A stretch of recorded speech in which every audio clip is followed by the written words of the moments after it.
Hello everyone. Today I'm going to be featuring the Marco Polo. I bought it using doubloons on my EU account just so I could make a review for you guys.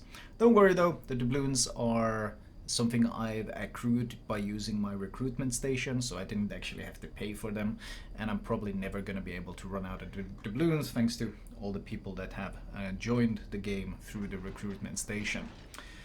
The Marco Polo though. Well, first of all, I am trolling in chat a bit. One of my long-time subscribers and viewers is actually playing the Kaga, so obviously I have to make fun of him for being a filthy CV main.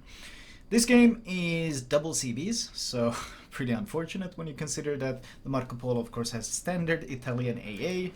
That basically means the AA is garbage. Well, to be fair, it does have 8 flak and the continuous damage is okay, but I mean the range is 4.6 km, which is so underwhelmingly low that in general you do not want to be the prime target of any enemy carriers. The health pool sits at 69,000, which is absolutely on the low end of things.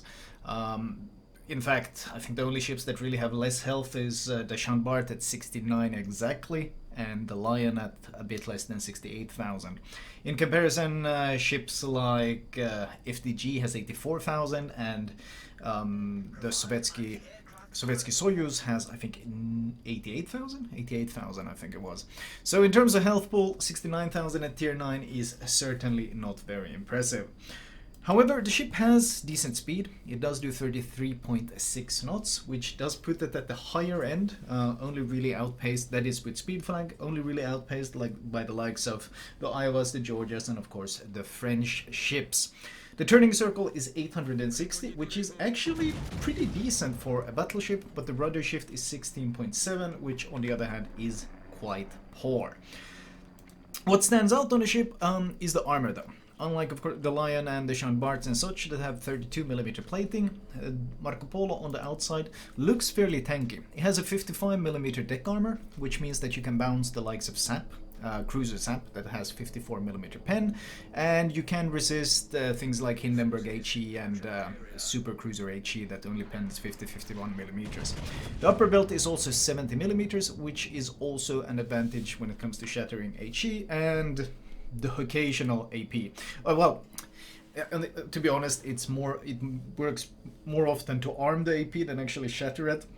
Having such a high freeboard, this thing is no Petropavlovsk, this thing is no Kremlin. The freeboard is large and it is high, which means that when you do get shot broadside, you end up eating a lot of damage in the ship. So not exactly that impressive. Unlike the other Italian battleships, this thing does not get the crawling smoke, and the concealment is honestly not that impressive at 13.2 kilometers, so it's no real Roma in that sense. However, the thing does have 406mm guns. You do have the option of loading both loading SAP or AP. This is an advantage and a disadvantage. Note that you will see chunks, like ships getting these big chunks on the ship like you're seeing the Edinburgh get, even when you're angled. Even though the armor looks quite impressive on the surface, there's actually a fair bit of things in the superstructure that has 80mm plating that ends up arming a lot of AP, and generally the health pool or the armor on the ship is quite deceptive. I found myself eating far more damage than I liked. The other issue is if you try to nose in tank too much, basically you try to utilize the armor the same way you would on the Roma, the turrets actually break stupidly easily. So think Jean-Bart turrets, but even worse. They are thinly armored and they are quite box-like, which means the turrets are extremely vulnerable. Even with building for turret survival, I find these. I've had an Iowa break my second turret, the one on the barbette. I've had it broken twice in a row by an Iowa that was sitting 19 kilometers away and shooting my angled ship. So, nose in tankiness, turrets break, you don't have any special damage con, and you don't have a lot of health pool, and you end up eating far more damage than you would hope. And of course, if a carrier does strike you against the tier 8, you can do something, because the values are okay, but the range is very poor. A higher tier, or even some sort of AP bomber, would absolutely decimate you. So nose-in tanking isn't really an option. Ideally, you'd think that maybe the ship can brawl, but wargaming in their infinite wisdom, decided to give this thing a turtle back, which sounds good. But then they actually made the slopes on the turtleback. I can show this in port later. They made the slopes on the turtleback 25 millimeters, and the armor itself, the citadel armor, is very thin at only 320 millimeters of plating. 320 millimeters on a tier 9 battleship is not much. So what this means is, I'm trying to get my team to stop my Kotosova, Minnesota. For some reason are just running away, and I don't know why. I hate when people give up. Like, we don't have to push in, but let's not let them charge into our spawn. Let's delay them as much as we can. The dispersion without Deadeye looks like that. I will get into that later though. This ship is incredibly Deadeye reliant. But I was speaking of the turtleback. It's overmatchable because it's 25 millimeters. So that means that even ships with 380 millimeter guns can overmatch your turtleback. This of course means that your turtleback doesn't actually do anything. You just have a very, very vulnerable citadel. So you can, and the citadel sits way above the water. So this means if you're turning close range, mid range, long range, because of the thin armor, you can easily be a citadel. For those wondering what just happened, I locked onto the Brindisi, and then I used the minimap circle to pinpoint the position of the Edinburgh where he was in the smoke. I knew he was going to glide forward around the island, and using the combination of lock-on and smoke firing, I was able to devastate him. I have a guide on how to smoke fire, where you can see more tips and tricks on how to punish ships in smokes, but that's not really relevant for this commentary. Still though, so the turtleback doesn't work. So this means that you can't brawl, because you can't really afford to give broadside. You can nose tank because, well, you eat a lot of weird pen damage and your turrets break. So this means that you generally have to play this ship mid-range, mid to long range. On the bright side, the 406mm guns are Italian, so you actually have really good pen. In fact, your pen, AP pen, is almost as good as the Izumo pen.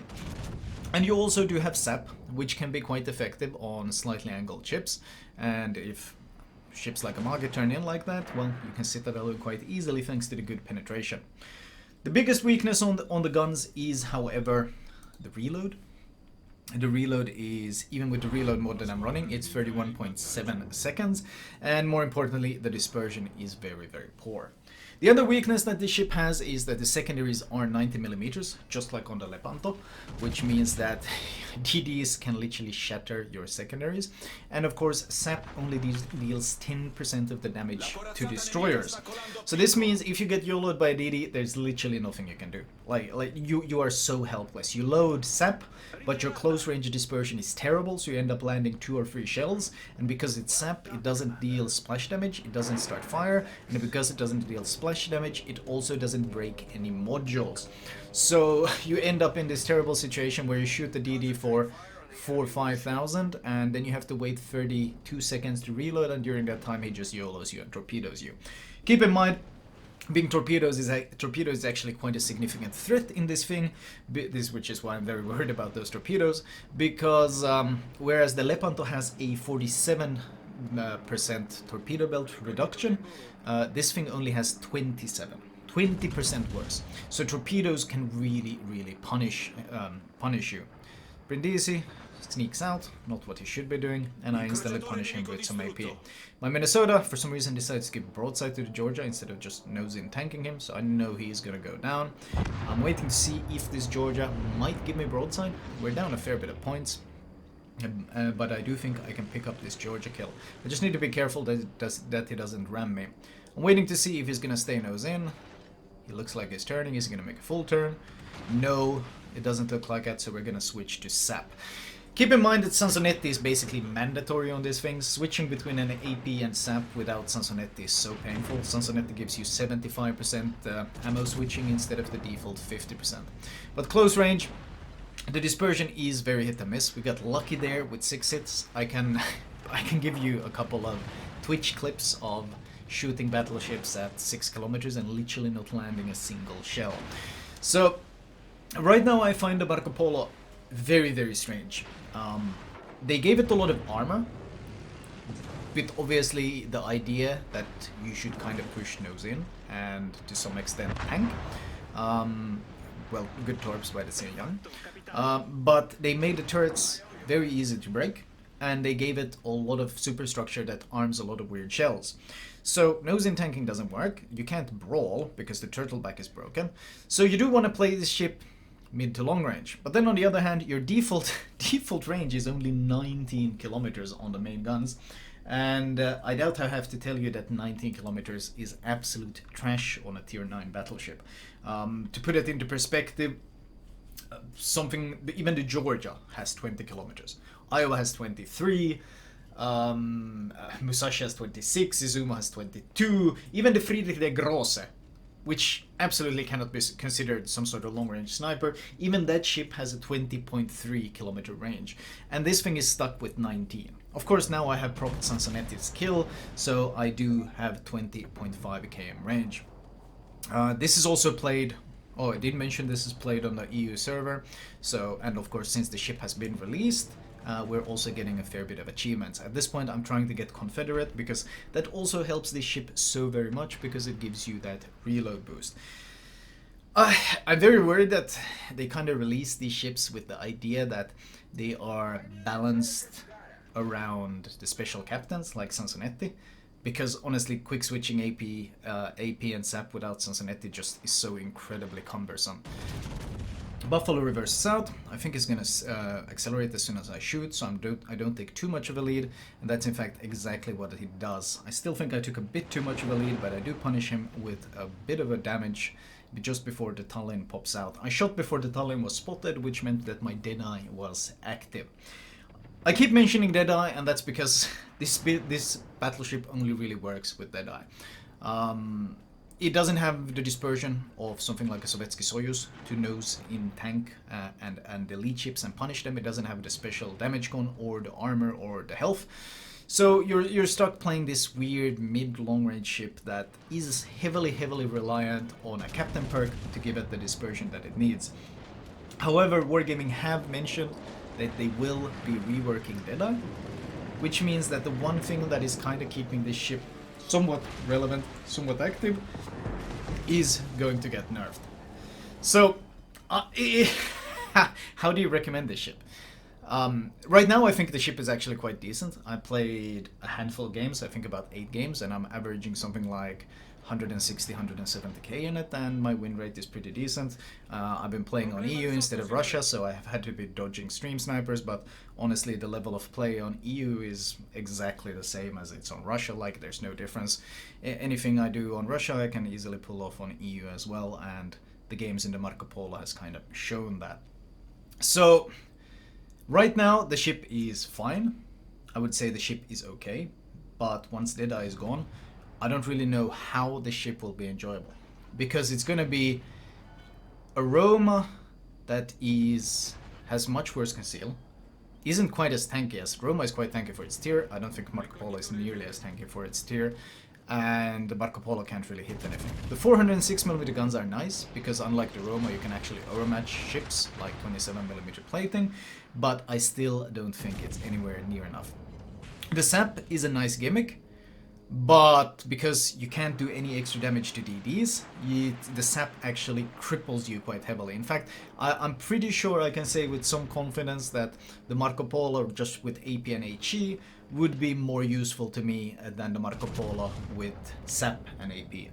Because if I have to push in, there are situations sometimes when you don't have any scouting and you just have to push in and you have to try to kill the enemy destroyer, or you push in and there might be DDs around the island and you have to have HE ready for those situations, and the Marco Polo just feels incredibly crippled because you have no secondaries, you have no torpedo belt, you got a poor rudder shift, you got a poor health pool, and your only ammunition of choice to deal with those destroyers is that SAP. So many of the same things that plagued the Lepanto are the same on the Marco Polo, but honestly even worse. You do have a spotter plane, which alleviates your range issues and allows you to smoke fire and shoot over island and such, but ultimately I don't see a whole lot of reason for this ship. In fact, if you do want to play this mid-long range sniper type of ship that basically the Marco Polo is, why wouldn't you just play the Izuma? I don't understand. I'm really trying to pick up this Buffalo since Kaga is undetected, since my DD smoked up, but my she stops and my shells mostly clip the island. Kaga gets spotted again, so I turn my guns for him, trying to pick him up. Note that Confederate has procced, and with Sansonetti this means our reload is once again faster. I'm waiting for him to turn. It looks like he's going for the turn, so we preemptively shoot where he is turning. I think he's still too angled to actually pick up any citadels, and we do just get a fair bit of pen damage, but not quite enough. We're approaching... I'm trying to get a Kraken here, because it would be nice to get a Kraken for the commentary. So I do want to pick up this Kaga, and of course killing a carrier is always nice.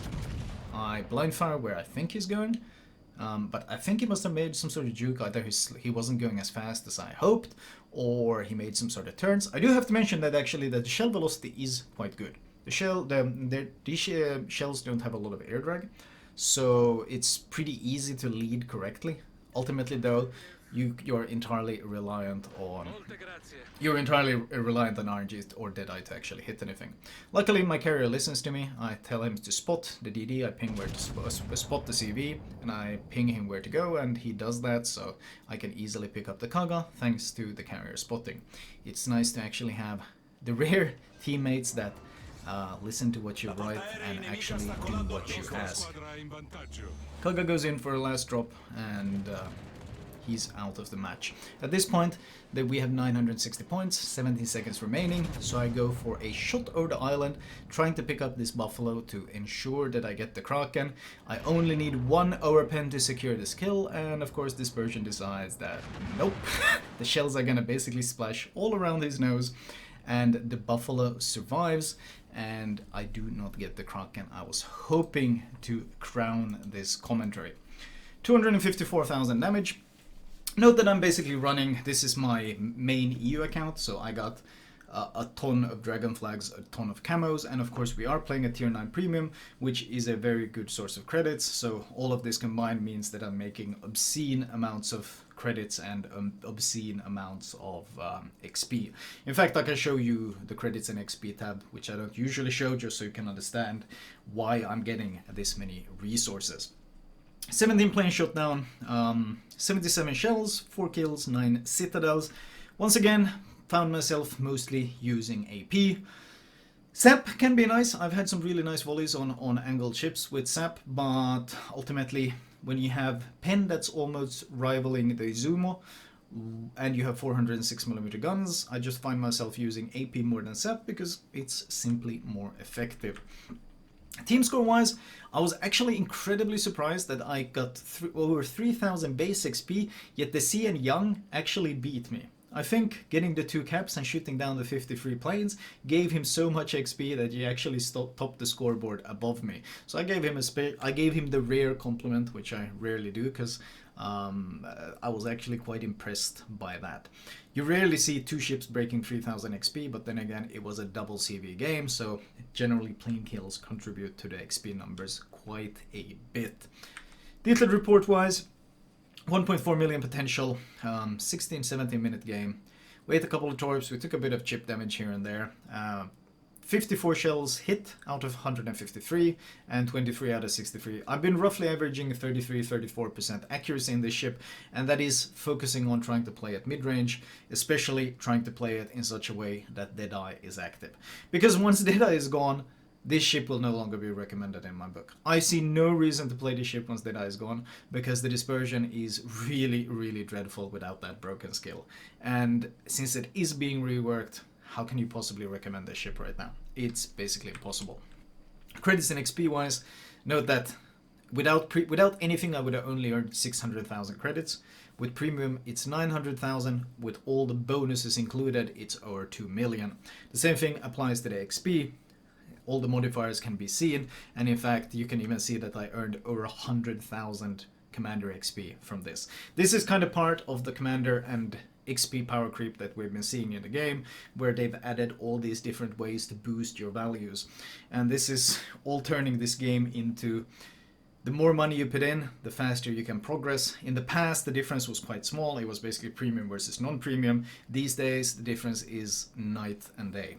100,000 XP Elite Commander XP and is an absolute ton to make from a single game. So that's also a nice example. I can show you guys the recommended build. Spoiler, it's not very special, and I can point out some of the issues I have with the armor as well as the armament. Alright, starting off, we can go to the equipment. Main armor is mod 1. The turrets break all the time. In fact, I can show you the armor. The turrets, you can see how boxy they are and how thinly armored they are. Also, this barbette only has 350 millimeters of plating, and the turret in general is just incredibly vulnerable. You find this thing breaking all the time when you try to tank any sort of battleship AP. I spoke of some weird armor on the superstructure, and you can see it here, all these 80 millimeter plates, and this leads to a lot of battleship AP that would normally overpen, actually scoring a bunch of full pens. So the ship isn't actually quite as tanky as it looks. Finally, I do want to highlight the fact that the turtleneck, even though it looks like a standard turtleneck, if you peel away the 320 millimeter plating, you'll find that the citadel itself is only covered by 25 millimeters. And that means the angle of the citadel doesn't mean anything. Any battleship capable of overmatching this, aka 380 millimeters and above, they just ignore the armor and they citadel you straight away. So you cannot brawl. Well, you can brawl, but you can't give broadside. Sorry, not quite yet, Captain. We can continue the upgrades. Tankiness, dispersion, tankiness, concealment, and better reload. Obviously, spotter plane, since the fighter plane is a complete meme that doesn't do anything, so there's no point running it whatsoever. If you have Sansonetti, he's absolutely worth it for the far reach talent as well as the rapid fire talent. Both are quite achievable. Faster reload, gun feeder, it's extremely good since you do want to be switching between SAP and AP on the ship.